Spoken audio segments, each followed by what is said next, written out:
Marisa es responsable de políticas públicas y relaciones gubernamentales de Google en sus headquarters en Mountain View, California. Tiene 17 años de experiencia en políticas públicas. Ella es graduada en leyes por la Universidad de Zaragoza y está especializada en Derecho de la Unión Europea por la Europa Institute de Saarbrücken, Alemania. Actualmente pues viene trabajando temas que tienen que ver con la regulación o la legislación de la web en general, por lo que entiendo, y en particular nos va a hablar de el derecho al olvido, por lo que me ha contado. Sin más introducción, los dejo con Marisa. Muchas gracias.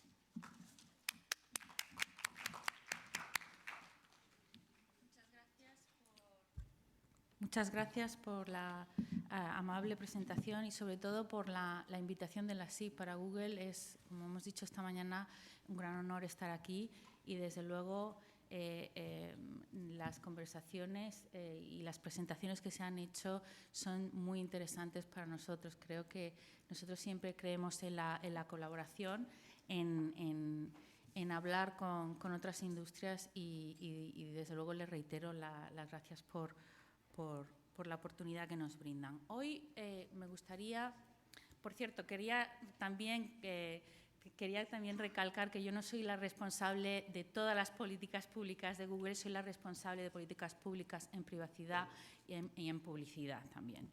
Pero nada más. De todas maneras, si tienen alguna otra pregunta, podemos ver si la podemos contestar. Vamos a empezar.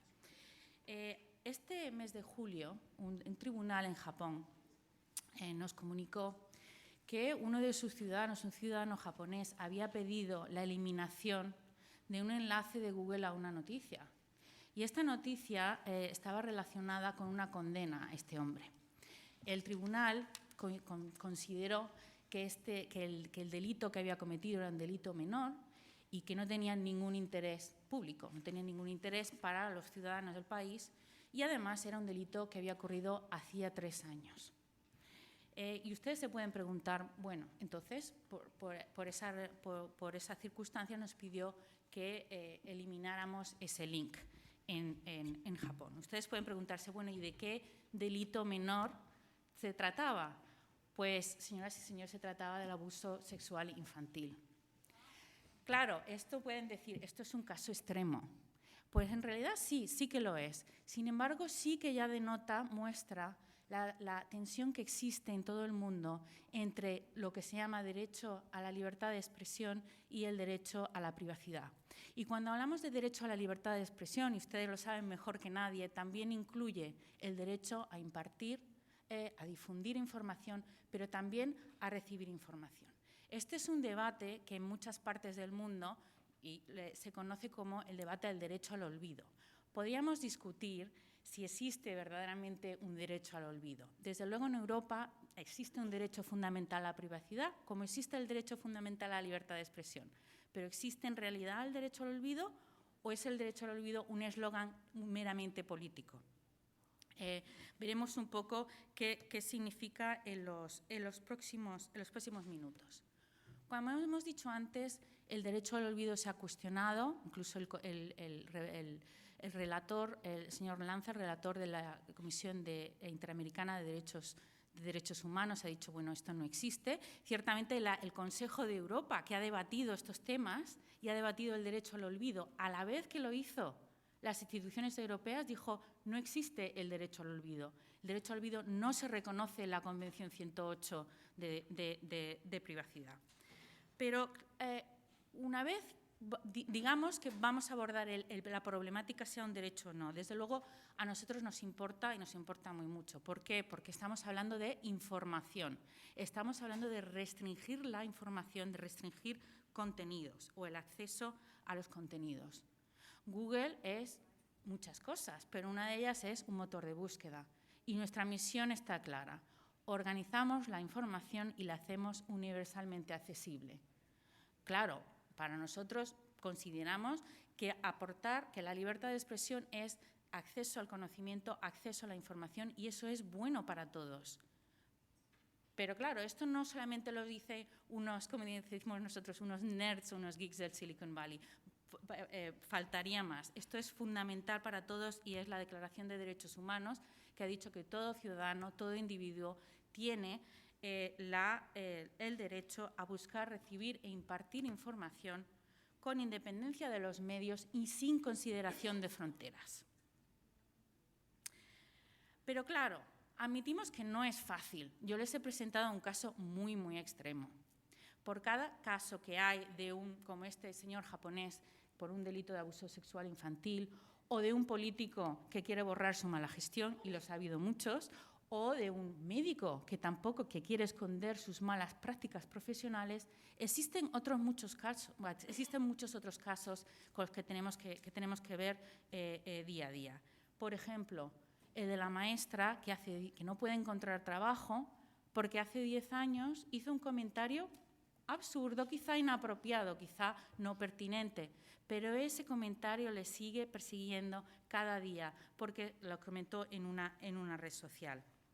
O de aquella persona que ha sido víctima de una violación de sus derechos y que le persigue la información y que no puede librarse de su pasado. Por lo tanto, hemos visto, es complicado, la situación no es blanco o negra y entendemos de verdad las motivaciones del fallo histórico del Tribunal de Justicia de la Unión Europea el año pasado. El 13 de mayo, me acuerdo incluso de la fecha, el 13 de mayo del 2014. Por si no lo saben, por esta sentencia los europeos pueden exigir que los buscadores eliminen enlaces a informaciones con independencia de si son veraces o no, con independencia de si son factuales o no. Corresponde a los motores de búsqueda evaluar si hace falta eliminar el enlace a la noticia o no, es decir, si hace falta desindexar de nuestro índice o no. En Google estamos muy consternados por esto. No nos gusta y no es ningún secreto. Consideramos, como hemos dicho, que esto puede tener implicaciones fundamentales para la libertad de expresión. Estamos en desacuerdo con el fallo. Sin embargo, hemos hecho todo lo posible para poder implementarlo, pero poniendo un procedimiento responsable. Sin embargo, esto es un fallo dentro de la Unión Europea que interpreta unas leyes y unas consideraciones, una tradición europea. ¿Qué pasa si esto se extiende a otros países? ¿Qué pasa con los ciudadanos o con los editores de otros países que pueden ver también su libertad coartada? La verdad es que nosotros tenemos muchos casos de este tipo y me gustaría hoy llevarles un poco entre bastidores y que se pusieran un poco en nuestra piel para ver cómo estamos intentando solucionar estos casos.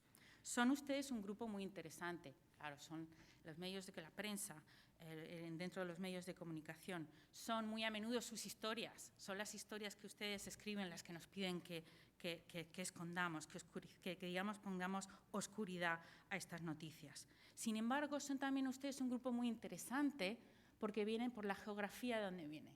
Estamos aquí representantes de la industria en Latinoamérica y también de España.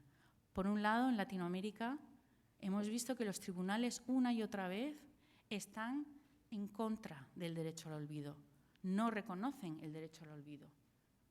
La sentencia del Tribunal Constitucional de Colombia es muy interesante, y hablaremos un poco después de ella si quieren. También en Argentina se ha reconocido que lo importante que es no culpabilizar al intermediario. Sin embargo, en España fue un tribunal español el que dio lugar a la sentencia que hoy tenemos en Europa, el derecho al olvido. Así que vemos dos tradiciones muy distintas, Latinoamérica, Europa, en este caso representada por España.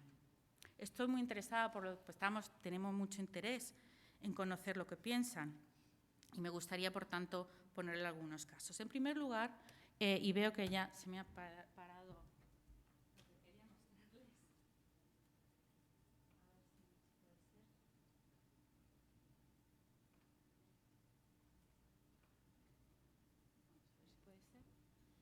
Quería mostrarles, lo habíamos visto antes, el formulario web que tenemos a disposición de los individuos, de las personas que nos piden eliminar los enlaces.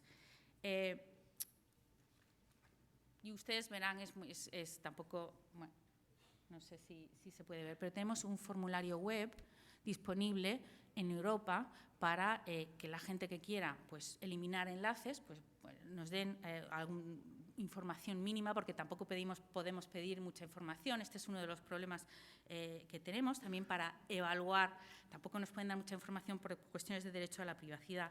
Pero en realidad, ¿cómo lo hacemos? Bueno, pues tenemos que analizar caso por caso, de manera manual, cada una de las peticiones que nos llegan. Tenemos un equipo, decenas de juristas, tanto en nuestra sede de Europa en Irlanda, como también en nuestra sede central de California. Nos llegan informaciones, nos llegan formularios en más de 20 idiomas, porque hay más de 20 idiomas oficiales en la Unión Europea, y por lo tanto muchos de ellos son multilingües. Están muy ocupados, están, decimos nosotros, súper ocupados. Desde mayo han investigado más de 300.000 solicitudes. Creo que hoy estamos a las 330.000 o así. Si quieren, luego les doy la página web si quieren seguir un poco con más detalle. Y han solicitado la eliminación de más de 1 millón de páginas web de los resultados de Google. Y ahora me dirán, bueno, pero mucha gente nos dice, del otro lado, bueno, pero ustedes ya han eliminado enlaces del índice. Esto no es la primera vez que ocurre, no se le pide a Google que elimine enlaces. Desde luego, nosotros sí lo hacemos, pero lo hacemos cuando los enlaces van a un contenido que es ilegal o ilícito. Y esta es una distinción muy importante, porque cuando hablamos del derecho al olvido no estamos hablando de contenido ilegal, estamos hablando de contenido legal, contenido veraz. Esto es la diferencia fundamental. Nosotros, para darles un ejemplo en cuanto al contenido ilegal o ilícito, puede ser contenido ilegal o ilícito mundial o global, por ejemplo, pornografía infantil, o bien contenido ilícito local. Entonces, se nos da una orden judicial y nosotros removemos o eliminamos el contenido. Un caso adicional, los derechos de autor. No soy yo la experta en derechos de autor, pero bueno, tenemos también un sistema de autorregulación y además de cumplir con las normas vigentes. Por otro lado, y por último, también eliminamos, pues hay veces que hay datos personales, datos muy sensibles en la red, que puede ocasionar un perjuicio importante, como por ejemplo números de cuenta, claves secretas. Todo esto se puede eliminar. Y también últimamente habrán oído que ya también eliminamos las imágenes de lo que, no sé si se traducirá bien en español así, pero es pornografía por venganza o revenge porn. Es decir, pues sí, hay momentos en que es apropiado eliminar contenidos de nuestros resultados de búsqueda. Y lo hacemos. Pero, sin embargo, como les he dicho, el Tribunal de Justicia Europea nos dijo hay que eliminar cuando el contenido no sea apropiado, sea irrelevante, ya no sea relevante o sea excesivo. No es que sea veraz o no, es estos criterios y no nos dio más. Y con estas 4 palabras tuvimos que ir y hacer un catálogo, una serie de recomendaciones internas de qué hacer en cada caso. Yo creo que ustedes se pueden ya plantear que esto es, y estamos en América, estamos en Estados Unidos, esto es una afrenta importante, esto es un challenge importante a la libertad de expresión y a la censura. Y desde luego muchos piensan, y nosotros también, que esto puede ser contrario a la primera enmienda. Pero esto no es una cosa que solo ha sido criticada en América, ha sido criticada en Europa también. La Cámara de los Lores del Reino Unido lo ha criticado duramente y muchos otros también. Nosotros estamos de acuerdo, pero aquí estamos. Tenemos que hacerlo y ahora mismo les voy a presentar con ustedes. Me gustaría hacer un ejercicio para que no se me duerman mucho y ver si ¿Qué harían ustedes en estos casos? Esta tecnología, tenemos que avanzar, Tenemos que avanzar. A ver.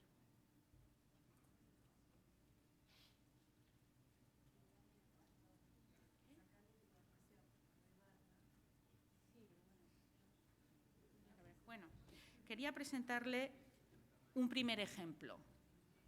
Un primer ejemplo que, sobre un caso que hemos tenido y para que me digan ustedes qué piensan. Este es un hombre en Italia, un italiano, que nos mandó 20 formularios. O sea, podía haber mandado uno con 20 URLs, nos mandó 20 formularios para que eliminásemos 20 URLs sobre una noticia relacionada con un delito financiero. ¿Vale? Nosotros, ¿ustedes qué piensan? ¿Tendríamos que eliminar una noticia sobre un delito financiero, un delito de finanzas, un delito profesional? ¿Sí o no? Bueno, pues nosotros decidimos que no, por supuesto. Estoy empezando con este ejemplo porque aunque parezca mentira, es la mayor parte, más de la mitad de las peticiones que tenemos de derecho al olvido son por delitos profesionales, malas prácticas y mala gestión de gobiernos y mala gestión política antes de las elecciones. Ustedes dirán, bueno, pero ¿cómo es posible que el derecho al olvido se aplique o incluso tengamos que evaluar si un delito profesional hay que bajarlo o no, hay que eliminarlo o no? Bueno, pues sí lo tenemos que hacer, pero afortunadamente hay una excepción que el tribunal nos dio y es que en este tipo de delitos, desde luego, la excepción es que tendríamos que interpretar la sentencia de manera muy limitada. Es decir, en la mayoría de los delitos profesionales, desde luego, el interés público va por encima de la privacidad o el daño que se le puede hacer a esa persona. Así que está muy claro en este caso que el interés público prevalece sobre el derecho de esta persona. Bien. Ahora tenemos un segundo caso, y este segundo caso es de un hombre en el Reino Unido. Este hombre en el Reino Unido nos pidió de nuevo que elimináramos un enlace, y esto se trataba de un delito menor que había ocurrido hace 9 años. Desde luego, ¿qué hubiéramos hecho nosotros? ¿Sí o no? Nosotros dijimos que sí, lo íbamos a remover. ¿Por qué? Porque el tribunal nos había dado ciertos criterios. Nos dijo, hay que ver si es irrelevante o ya no es relevante. Nosotros pensamos que a los 9 años, después de una condena, tampoco puedo dar muchos datos porque entonces sí que revelaríamos algo, se podría encontrar un poco quién era este hombre. Nosotros pensamos que a los 9 años ya era suficiente. Sin embargo, ¿quién nos dice? ¿Por qué Google decide si 9 años es suficiente? ¿Y 8? ¿Y si hubieran pasado 5? ¿Y si hubieran pasado...? La verdad es que nosotros también en muchas ocasiones pues, nos preguntamos por qué tenemos nosotros que decidir sobre una información se queda o no. Por otro lado, también evaluamos el contenido. Se trata de un delito menor. No había lesiones, no había daños. Bueno, entonces sí lo eliminamos. ¿Pero qué pasó después? Pues lo que pasó después es que el periódico al cual habíamos desindexado la noticia informó sobre el hecho de que habíamos desindexado una noticia de esta persona. ¿Y qué hizo la persona? Pues la persona hizo lo que se pueden ustedes imaginar. Volvió a Google, nos volvió a poner el formulario y nos dijo, quiero que esa información sobre la información sea eliminada de nuevo. ¿Y qué dijimos nosotros? Pues no, por supuesto que no. ¿Por qué? Porque no hay más nada relevante. ¿Es apropiado? Claro, es la aplicación al derecho al olvido. Esto es así. Pero desafortunadamente para nosotros tuvimos que eliminarla porque el regulador europeo, el regulador del Reino Unido, el ICO, nos dijo que estáis obligados a eliminar la información. Este era el Wall Street Journal. ya el último caso, que es el caso de una mujer en la República Checa. Y esta mujer había participado en un reality show y quería que, bueno, pues que no quería esconder un poco el hecho de su participación. ¿Qué creen ustedes que hicimos con esto? En el año 2012. ¿Sí o no? No, exactamente, no lo eliminamos. No lo eliminamos porque pensamos que una aparición pública en la televisión en el año 2012 es lo suficientemente reciente como para, al menos, cuestionarnos, oscurecer la información. Pero sí que este caso, que ya es el último, no se preocupen, es muy esclarecedor denota un poco los problemas que hemos tenido a la hora de analizar los casos. ¿Quién nos dice que es una celebridad pública? Uno puede entender que un político de primera línea, eso es fácil, o un cantante nacional, incluso un cantante checo, bueno, pues desde Dublín o desde California podemos encontrar información. Pero, ¿y qué pasa si es una celebridad o una persona importante en un momento adecuado, en un pueblo, en una ciudad de la que no tenemos ninguna información? ¿Cómo vamos a asegurarnos nosotros si es de interés público o no es de interés público, si es una celebridad o si no es una celebridad? Estas valoraciones son valoraciones, desde luego, extremadamente difíciles para nosotros. Bueno, pues ya han visto un poco el tipo de casos que nos llegan y así, ya les digo, millones de URLs por ver. Pero esto tiene, aparte de lo anecdótico, es una amenaza para la libertad de expresión. Porque ustedes dirán, bueno, pero esto se aplica en Europa, ¿cierto? Nosotros lo que hicimos es que cuando desindexamos una noticia o un enlace a una noticia, lo hacemos en los dominios europeos, pero no lo hacemos en el .com, porque nosotros consideramos que el tribunal dijo que esto se aplicaba en Europa. Y ustedes pueden pensar que si el 95% de los europeos buscan en Google a través de sus dominios europeos, no tiene sentido, no está justificado el eliminar o desindexar también en la .com. Y eso es lo que hicimos, pero no queda ahí, porque el regulador, de nuevo, ha vuelto a decirnos que no. Y nos ha dicho que tenemos que desindexar en .com de manera global. Ustedes se pueden imaginar, esto ha sido el regulador francés que nos ha pedido esto y también el artículo 29, que es el grupo de trabajo de los reguladores europeos. Piensen por un momento lo que significa esto. De repente hay que desindexar información por la aplicación de una ley europea y que puede tener efectos globales. Piensen qué significa si otro país que no esté dentro de la Unión Europea coja este concepto y lo aplique con una justificación completamente distinta. Piensen en Rusia. Rusia tiene una ley de derecho al olvido en el que no fijada, basada en la europea, pero han añadido un criterio nuevo, que es el criterio de que la información no inspire confianza, que no sea confiable. Ustedes se pueden imaginar qué significa esto y cómo podemos nosotros cumplir con una ley así. ¿Qué pasa? ¿Qué es lo siguiente? ¿Contenidos molestos? ¿Contenidos polémicos? ¿Contenidos desagradables? ¿Cómo aplicamos esto? Y la amenaza, desde luego, también va a los medios de comunicación. Al principio les dije que ustedes son un grupo interesante para compartir estos temas, para hablar con ustedes. Primero, en términos de volumen. En términos de volumen, desde el 2014, el 17% de las páginas web solicitadas de remoción son de fuentes de noticias. Estos son casi 200.000 artículos basados en hechos reales y de interés público que han solicitado ser eliminados de Google. Aquí tengo el Telegraph. ¿El Telegraph qué hizo?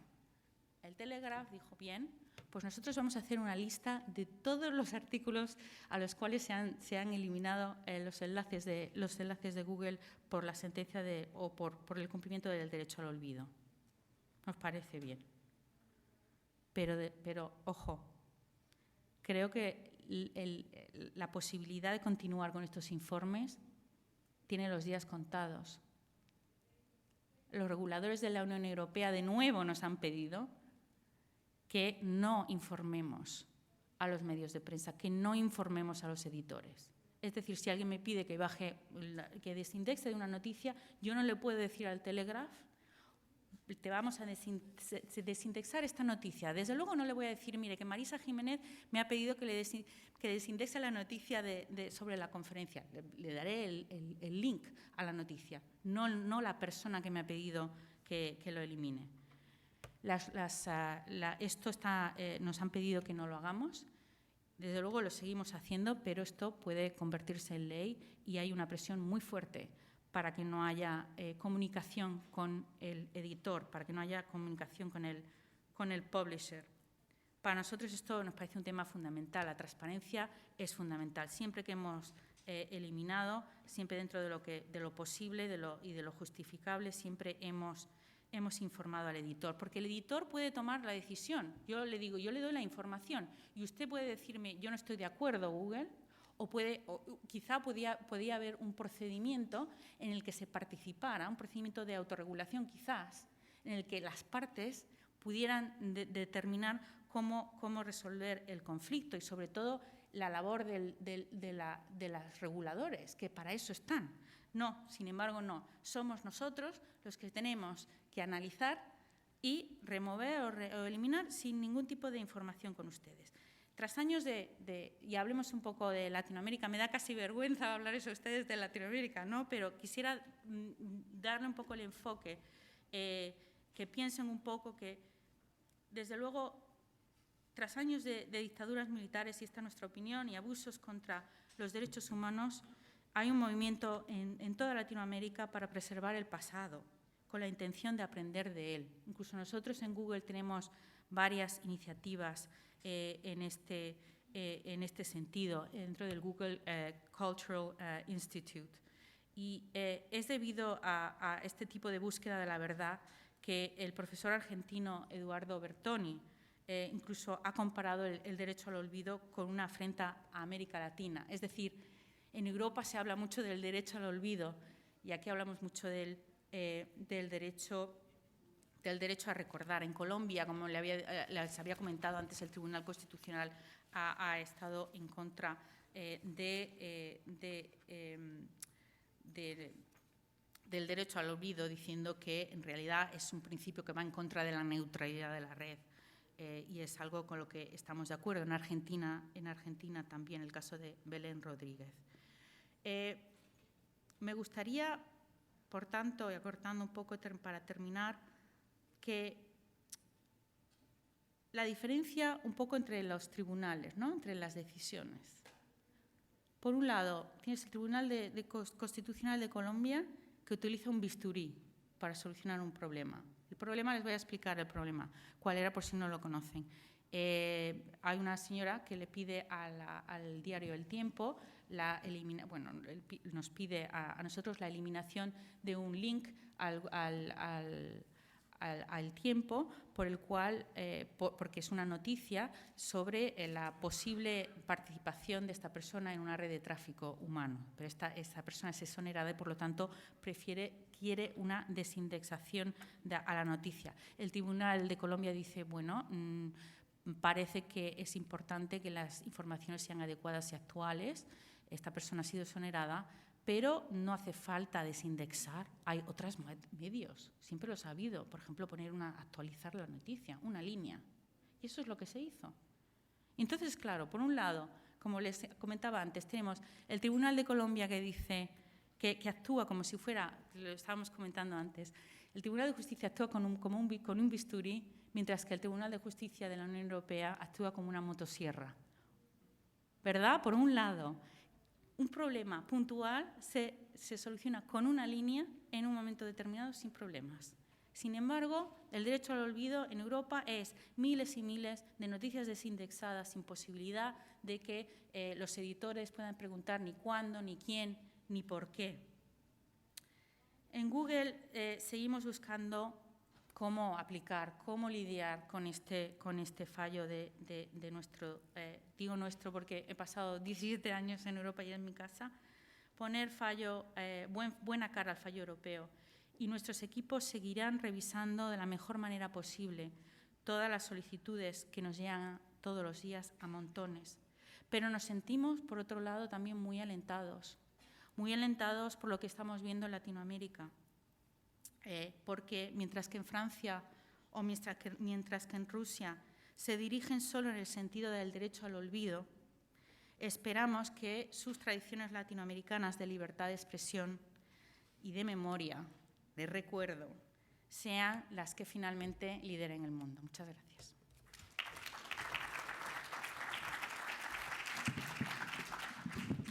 Muchas gracias, Marisa, por tu exposición. Quería comenzar con una pregunta un poco conceptual. Me queda claro que no le tienes mucha fe a esto del derecho al olvido, más has dicho, digamos, a nivel teórico, porque has dicho que incluso que no es un derecho fundamental.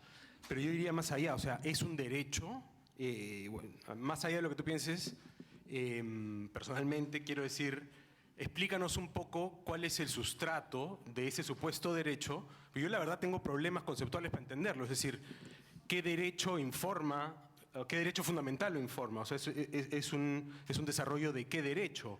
No me parece que pueda ser lo de la privacidad, ¿no es cierto? Porque los casos que tú has puesto, y claro, intuyo que la audiencia, cada vez que le has preguntado, tampoco cree en el derecho del olvido, porque cada vez que has preguntado has dicho no removería, ¿no? Casi unánimemente. Pero bueno, lo que decía es, los casos que has puesto son derechos donde no hay privacidad involucrada, es decir, por lo general hay delitos o hechos públicos, solo que son antiguos, ¿no es cierto? Entonces, ¿de qué privacidad estamos hablando? O sea, cuando hay delitos es por definición una cosa pública, o sea, no puede haber delito privado, ¿no es cierto? Si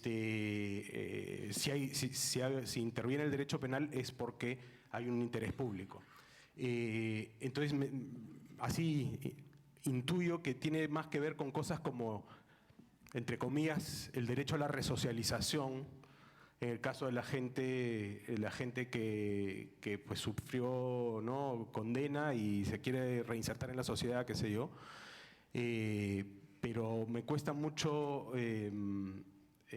relacionarlo con la privacidad. Incluso cuando es cierto que la privacidad es un derecho que es entendido en un sentido muy amplio. Por ejemplo, en Estados Unidos es la base de la despenalización del aborto, ¿no es cierto? Que no parece una cosa muy inmediata, pero se ha entendido en un sentido muy amplio. Pero una cosa es la amplitud y otra cosa es una cosa que no tiene nada que ver. Te pediría que primero nos expliques en qué consiste el derecho al olvido, ¿qué es?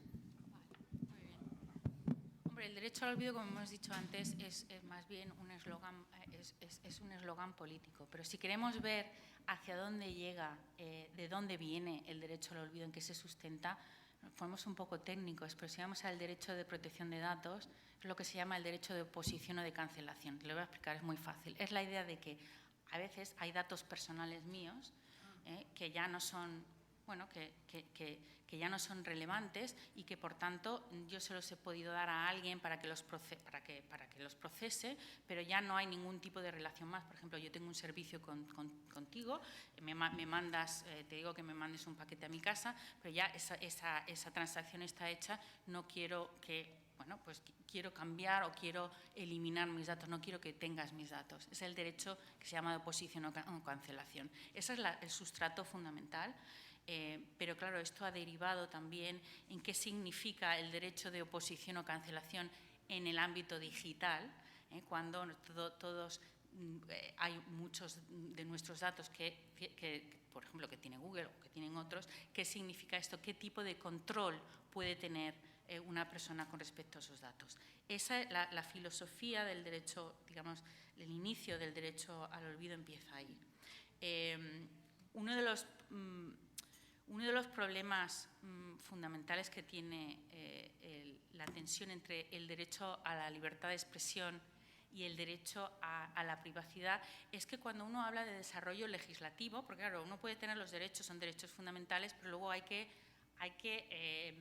implementarlos. El problema que se plantea en Europa es que si bien hay la posibilidad de regular el derecho a la privacidad de manera colectiva europea, no existe la misma posibilidad en el derecho a la libertad de expresión. La libertad de expresión se entiende de manera muy distinta en cada Estado miembro. Entonces, la posibilidad de la Comisión la Comisión Europea de dar digamos, una respuesta a las peticiones de la gente de cómo vamos a regular Internet y la privacidad, ella cogió este concepto de derecho al olvido. Pero en realidad sí que hay de todo lo que has dicho, estoy de acuerdo en lo que has mostrado, en lo que has presentado, pero sí viene de este derecho de oposición o cancelación, que en ningún caso es un derecho fundamental en sí. Bueno, entonces me das pie a hacerte una segunda pregunta un poco más agresiva todavía, que es la siguiente. Todo este tema de la privacidad, de los datos personales, ¿no es una gran mentira en el fondo? Es decir, la intimidad tal como la conocemos se acabó. Es decir, tú te metes a Facebook, o sea, a través de Internet la gente tiene, digamos, las empresas tienen acceso en realidad a todo lo que quieran tener, simplemente por tu comportamiento digital, ¿no es cierto? ¿Qué compras, qué no compras, qué te gustaría? O sea, lo que sabemos, los algoritmos y en el mundo del Big Data eso va a ser todavía mayor. Es decir, basta con que un algoritmo detecte un par de comportamientos tuyos, los relacione con un comportamiento estadísticamente similar y te empieza a ofrecer, antes de que tú quieras comprar algo, te empieza a ofrecer eso que tú quieres, ¿no es cierto? Ya, lo que está ahí en términos de intimidad y de privacidad pasando es que se acabó tu privacidad, es decir, tu comportamiento se vuelve incluso predecible. Y sin embargo tenemos toda la regulación de datos personales, etcétera, que impone a las empresas y en general a las instituciones cargas cada vez más onerosas de cumplir en términos de del cumplimiento, perdón, valga la redundancia, de estas leyes, con la supuesta idea de proteger a las personas en su privacidad. Pero te pongo un ejemplo en el Perú, donde la recientemente nombrada Autoridad de Datos Personales, tiene una ley que es maximalista y la autoridad es todavía más maximalista, y ha interpretado, por ejemplo, que es una violación de la ley de protección de datos el que una empresa de datos, de venta de información, haya publicado, por ejemplo, una sanción a una persona natural, una sanción administrativa, a pesar de que esa sanción estaba publicada en el diario oficial. Entonces, ¿qué más público que algo publicado en un diario oficial? ¿No? También ha interpretado que los estatus públicos en Facebook no son públicos, son personales, son privados, para efectos de la ley de protección de datos. Entonces, hay una especie de, no sé si esquizofrenia o de simplemente contradicción entre un mundo que físicamente, digamos, un mundo que en los hechos está desapareciendo la privacidad, y una regulación que aspira a una metafísica de la intimidad que simplemente no tiene correlato en los hechos. ¿Cómo ves tú eso? Qué interesante la pregunta. Ojalá tuviera todas las respuestas, pero, a ver, yo creo que decir que no hay privacidad o que la gente no quiere privacidad no es del todo cierto. Yo creo que sí que hay interés en la protección de datos. El problema es qué significa privacidad. Si la privacidad significa que los datos no son compartidos nunca. La mayoría de las personas pues no estarían de acuerdo con tener sus datos privados de esa manera. Es decir, la privacidad hoy en día significa distintas cosas para distintas personas. Y ahí está la clave. Cuando uno hace una regulación, la regulación suele encasillar, ¿no? Encasillar casos concretos. por un lado tenemos una situación muy compleja donde los niveles de compartir de los datos, los niveles digamos, de relación entre el usuario y la empresa son muy distintos, cada usuario es muy distinto, y por otro lado unos reguladores que, por cierto, claro, quieren controlar la situación, pero unos reguladores que vienen muy tarde o, como he dicho, intentan encasillar entre algo que es como si fuera algo blanco, como si todo fuera blanco o fuera negro. Para nosotros es fundamental, has mencionado el Big Data, la importancia que tienen los datos, la importancia que tienen no solamente la protección de datos, sino los datos en la creación y la innovación de nuevos productos y servicios. Esto es muy importante, pero eso no se puede hacer si no damos herramientas de control a los usuarios. Incluso voy más allá, incluso sin dar herramientas de usuarios, tenemos que estar en el lugar del usuario y decir, tengo confianza en la persona a la cual le he dado los datos. Incluso si yo no toco ninguno de los controles tan bonitos, que por cierto, si quieren se los puedo mostrar, que tenemos, ¿no? Entonces, en ese sentido, siempre ha sido así.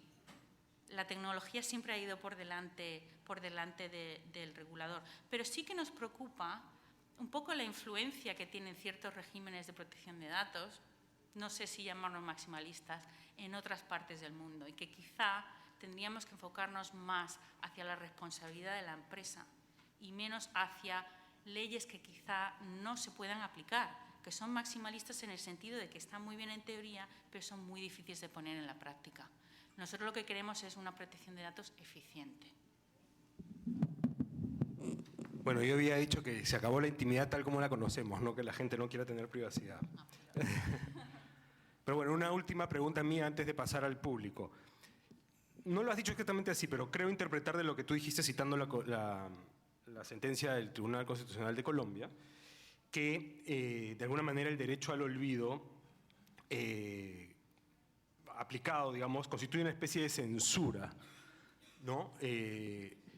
Pero para que sea una censura o para que atente contra la neutralidad en la web, quiere decir que los buscadores, que son los que son, digamos, es decir, cuando el derecho al olvido entiendo que te obliga a remover, obliga a los buscadores a remover, pero no necesariamente obliga a los medios, porque o sea, yo podría llegar, si era una noticia del Wall Street Journal, puedo llegar a través del Wall Street Journal, aunque esté borrado el buscador. Entonces, si remover cosas de los buscadores es censura, quiere decir que los buscadores son esenciales para la libertad de prensa, de alguna manera, para la libertad de expresión. Entonces, ¿qué retos impone esa premisa para Google en general en su entendimiento de lo que es la neutralidad en la web? Efectivamente, uno podría decir, si nosotros interpretamos que la libertad de expresión incluye también la libertad de diseminar la información, podemos considerar que nuestro buscador es una herramienta para diseminar su información cuando ustedes quieren, por supuesto. Si no quieren, saben que pueden evitarlo. Eso es cierto. Claro que hablamos de la neutralidad de la red y lo dijo también el Tribunal Constitucional de Colombia. ¿Qué queremos decir con esto? Nosotros somos, en realidad, el buscador es un intermediario. Nosotros no hemos creado, cuando actuamos como intermediario, no hemos creado los contenidos. Por lo tanto, es importante tener unas reglas claras sobre la responsabilidad del intermediario por el contenido de otros. En Europa existen estas reglas de contenidos, de intermediarios en la Directiva de Comercio Electrónico del año 2001, me parece que es, del año 2000. Y vemos que también en Latinoamérica empezamos a ver este tipo de regulación y este tipo de pensamiento. En este sentido, el Tribunal, como hemos dicho, de Justicia, el Tribunal Constitucional de Colombia lo mira de esta manera. La neutralidad de la red tiene que ver con el papel del intermediario con respecto al proveedor de contenidos. Me gustaría, sin embargo, decir una cosa más, ya que me lo voy a permitir, y es que ustedes dirán, bueno, pues de todas maneras esto es una cosa para Google, para Yahoo, por cierto, para Microsoft también, que tiene para Bing, para el buscador de Microsoft. bueno, pero no nos afecta. Sí puede quizá esconder la información, no democratizar la información, pero no pasa nada. Bueno, la Unión Europea tiene una ley que se adoptará seguramente este diciembre, en el que el derecho al olvido o el derecho de cancelación, que se llama el derecho a borrar o el derecho al olvido, no solamente se va a aplicar a los buscadores, no solamente se va a aplicar a los enlaces, se va a aplicar al contenido en sí. Y el problema es que no se ha debatido nada este aspecto, porque como vino la sentencia del Tribunal de Justicia Europeo, todo el mundo se enfocó en Google, lo que va a hacer Google, lo que no va a hacer Google. Bueno, Google todos, bueno, total es Google. El problema es que este pensamiento se está encasillando, se está incrustando en la vida política europea, y eso tiene más problemas. Otro problema que quería mencionarles es que, y me gustaría recalcarlo de nuevo porque no sé si se ha quedado claro, los editores no tienen ningún papel en esto, tampoco lo tienen en el futuro reglamento de la Unión Europea sobre el derecho al olvido. Y aquí sí hablamos de eliminación de contenidos. Les dejo con eso.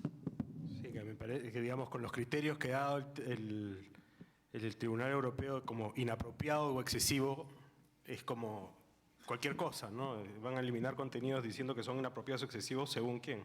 Pero en fin. José Antonio, ¿querías hacer una pregunta? Como estamos en hora, solo va a poder tomar 3. Entonces, José Antonio, la señora, ¿sí? Y la otra señora. Sí, soy José Antonio Ferris del Grupo COPESA de Santiago de Chile. Yo entiendo muy bien lo del derecho al olvido, pero si uno es un catalán de Barcelona en el año 98 y tiene que publicar un clasificado en La Vanguardia, porque el derecho al olvido va por ahí, si no me equivoco, no me acuerdo muy bien del cuento. Entonces, claro, tú lo googleas, porque googlear es un verbo, y lo primero que te aparece es que está arruinado y está con la señora A, y su vida es que ya no está arruinado y está con la señora B. Dice, pueden descolgarme este San Benito, porque yo me pongo en los pies de este señor y toda la vida voy a ser el arruinado que está en bancarrota, casado con la señora A y ahora está con la señora B. Entonces, no sé, yo me pongo en sus zapatos y me gustaría que no lo borraran. No sé, el público es libre de opinar. Ok, entonces yo creo que es una cuestión que va más allá del derecho. Y con respecto, mi pregunta es, yo sé que es muy difícil, pero si tú te metes, por ejemplo, en una realidad que es América Latina, donde tú tienes noticias que puedes indexar, por cierto, a este señor nadie le pidió permiso para indexar esa noticia en Google. Puede ser que La Vanguardia sí. La Vanguardia no puso un robot.txt. No, sí, lo digitalizó, claro, sé el archivo. Sí. Pero en América Latina, por ejemplo, hay muchas cosas, ha habido muchas guerras y ha habido muchos ejecutados que en una época eran santos y ahora son bandidos. Entonces hay que rehacer todo eso, depende de quién mande, depende del color. Entonces, ¿no os parece que, dada la complejidad del tema, porque yo también me pongo en vuestros zapatos y veo que es muy complicado todo esto, meterte con el derecho al olvido en América Latina es abrir un melón? Es un tema espinoso, muy complicado. Como decimos en España, es meterte en un huerto, en un berenjenal de primera división. Esa es mi pregunta. No entiendo, quiere decir que meterme, explícame un poco. Buscarte un problema gratis impresionante. Vale. Yo lo que he intentado explicar un poco, he intentado también decir desde el principio que esto es muy complejo, es que estamos de acuerdo, esto es muy complejo y desde luego es demasiado importante como para que sea una empresa la que decida qué es lo que tiene que hacer en cada momento. Ese siempre ha sido nuestro punto fundamental, porque si hay una autoridad o una institución que está preparada para hacerlo, como normalmente es una orden judicial, pero si tarda mucho, ¿por qué no buscamos un procedimiento con un poco de más de due process, como se dicen aquí, en vez de que sea yo juez y parte? Que por cierto, como he dicho, no puede informar al editor de lo que está pasando. O sea que no queremos banalizar, el problema. He intentado ponerle algunos ejemplos, pero sí, vamos, la reflexión es válida. Gracias, Diari Gómez, del Diario Extra y la Prensa Libre por Costa Rica. Quería saber, número uno, si solo en la Unión Europea has tenido este caso y si no en algún otro país aislado, ¿verdad? En el caso de Costa Rica quería comentar, digamos, nosotros hemos ido o vamos mucho, porque somos el periódico sensacionalista, en el caso de Diario Extra, a la corte. Y en un caso, el periodista da la información donde apresan a un señor y lo montan en una perrera, el carro este de la policía. Nosotros lo sacamos, lo publicamos, porque eso se dio, fue real. Resulta que en el momento que enjuician al señor, el señor gana porque hubo una equivocación de la policía, ¿verdad? Él no era a la persona que tenían que arrestar, pero eso salió en el periódico. Entonces, después de que el señor gana el caso, viene el caso contra el medio de comunicación, porque nosotros le ofendimos su honor. Entonces, obviamente el señor gana el caso, pero el periodista no es justo, porque el periodista lo único que hace es informar. El periodista no tiene todos los antecedentes de por qué la policía en ese momento lo apresa. Entonces, ya en Costa Rica, y este es un caso que perdimos, tuvimos a un juez donde el juez nos dice, tienen que quitar de la internet la información de cuando este señor fue detenido. Entonces, mi pregunta es, y porque yo estuve en contra siempre de esa toma de decisión del juez y obviamente no pude hacer nada, mi pregunta es, ¿dónde queda la historia? Legalmente eso pasó, eso no se lo inventó el periodista.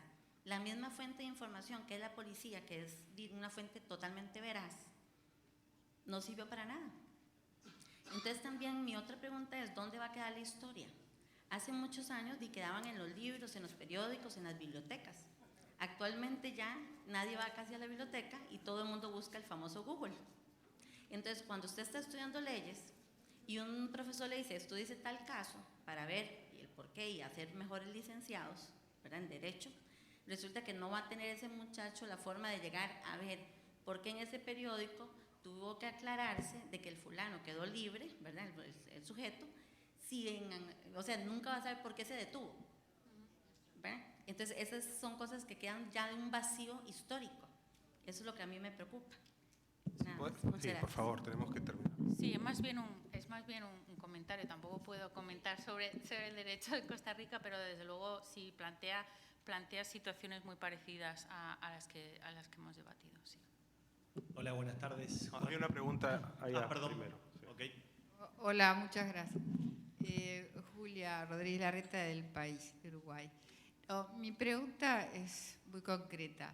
Estoy escuchando hablar del regulador y los reguladores europeos, de los tribunales en Sudamérica, en Latinoamérica, y pensando en que Google tiene un origen norteamericano, quería saber qué pasa en Estados Unidos. Sí. En Estados Unidos hay una tradición muy fuerte en la primera enmienda, con lo cual, desde luego, la reacción de digamos, más o menos institucional o incluso de puertas cerradas ha sido de rechazo al derecho al olvido. Por ejemplo, incluso en puertas abiertas, la comisaria Abril de la FTC es contraria al derecho al olvido, pero ella lo plantea de una manera muy elegante. Dice, esto es una cuestión de valores y estamos ponderando valores, y los valores, la manera de hacerlo es distinta en Estados Unidos que en Europa. Y es uno de los casos, si ponemos el derecho al olvido dentro de la privacidad, uno de los pocos casos en los que no hay convergencia, pese a lo que se diga, entre el pensamiento o la cultura de protección de datos norteamericana y la de Europa. Así que quizá hay cierto rechazo, pero sí tendría que decir que sí que ha habido movimientos legislativos para el derecho al olvido con respecto a menores, que es una cuestión que no hemos abordado, pero que es bastante todavía más complicada. O sea, en el derecho al olvido de menores en California sí.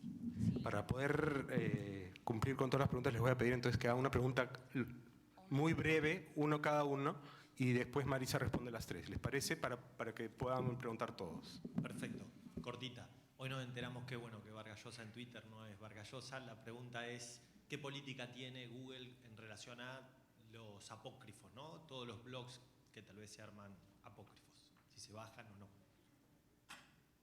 Lo mío no es una pregunta, sino una aclaración. El momento que vive Colombia en esta materia no es claro. la última decisión de la Corte Constitucional, que es ya la segunda en esta materia, no es igual a la primera. En la primera se aceptó actualizar los contenidos informativos en lugar de ordenar la eliminación de los mismos. En la segunda sentencia, que fue el caso que tú citabas, en donde no ha habido declaratoria de inocencia de la señora, sino prescripción, o sea, nunca se sabrá si la señora era inocente o culpable, la Corte lo que dijo fue: no hay lugar a la eliminación total del contenido, pero el medio de comunicación, el periódico El Tiempo, tiene que utilizar las herramientas que ofrece Google para que cuando se trate de buscar el contenido por el nombre de la señora no aparezca, sino solo temáticamente. Luego, si hubo un efecto de eliminación de contenido, o sea, la preocupación es que la jurisprudencia todavía no es consistente, que ha habido bandazos, a pesar de que en la ley de habeas data se contempló la excepción para los contenidos informativos que no formarán parte del derecho de habeas data, pero la jurisprudencia todavía no es consistente ni en la misma dirección. Gracias por la aclaración. Eduardo Quiroz, del diario El Siglo y La Estrella de Panamá.